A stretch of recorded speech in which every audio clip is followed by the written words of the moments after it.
Hello everyone, সবাইকে নতুন বছরের শুভেচ্ছা। আশা করি সবার নতুন বছর ভালো কাটছে।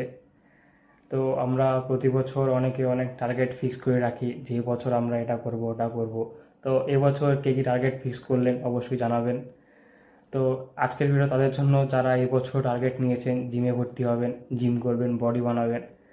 তো তাদের জন্য তো আমি একটা জিনিস খেয়াল করেছি যে যারা জিমে নতুন জিমে ভর্তি হয়, নতুন নতুন জিম করে, তারা জিমে গিয়ে ভুলভাল জিম করে, হেভি লিফটিং করে, ভুল ফর্মে জিম করে এবং পরবর্তীতে ইনজুরিতে পড়ে এবং জিম বাদ দিয়ে দেয়। তো আপনারা জিমে যখন যাবেন আগে নিজের টার্গেট ফিক্স করবেন যে কেন আপনি জিমে যাচ্ছেন, মাসল গেনের জন্য নাকি ফ্যাট লসের জন্য। এই বিষয়ে ট্রেনারদের সাথে ভালোভাবে কথা বলবেন। জিমে গিয়ে হেভি ওয়েট দিয়ে জিম শুরু করবেন না, আগে লাইট ওয়েট নিন, লাইট ওয়েট নিয়ে জিম করুন। ফর্ম শিখুন, কারণ ভুল ফর্মে করলেও ইনজুরিতে পড়ার চান্স থাকে। তো লাইট ওয়েট নিন, সঠিক ফর্মে জিম করুন। এরপর ট্রেনারদের সাথে কথা বলুন, ট্রেনাররা আপনার রুটিন বানিয়ে দেবে, আপনাদেরকে জিম দেখিয়ে ফর্মগুলো দেখিয়ে দেবে।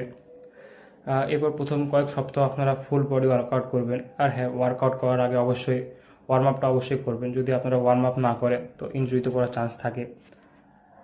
এরপর প্রথম কয়েক সপ্তাহ ফুল বডি ওয়ার্কআউট করুন, তারপর ট্রেনারের সাথে কথা বলুন, ট্রেনাররা আপনাকে রুটিন বানিয়ে দেবে, আপনাদের ডায়েট প্ল্যান বানিয়ে দেবে। আর হ্যাঁ, আরেকটা মেন বিষয়, আপনি জিম করছেন কিন্তু ডায়েট ঠিক মতো মেনটেন করছেন না, বডিকে রেস্ট দিচ্ছেন না, পানি পান করছেন না, সেক্ষেত্রে কিন্তু কোনো লাভ হবে না। তো আপনি জিম করছেন তাহলে অবশ্যই আপনাকে ডায়েট মেনটেন করতে হবে। হ্যাঁ, তা ঠিকমতো পানি পান করতে হবে এবং বডিকে অবশ্যই রেস্ট দিতে হবে। ডায়েট মেনটেন মানে এই না যে আমি এটা খাবো না ওটা খাবো না। ডায়েট মানে খাবারটা পরিমিত খাবেন। 80% হেলদি খাবার খাবেন, 20% আপনি আপনার ইচ্ছা মতো খাবেন। কারণ শুরুতে যদি আপনি খুব কড়া ডায়েট মেনটেন করতে শুরু করেন তো কিছুদিন পর যখন ডায়েটটা মেনটেন করতে পারবেন না, তখন আপনি ডায়েট মেনটেন করা ছেড়ে দেবেন, আস্তে জিমও বাদ দিয়ে দেবেন। এই জন্য যা আপনি পারবেন ঠিক সেভাবে হেলদি খাবার খাওয়ার চেষ্টা করবেন।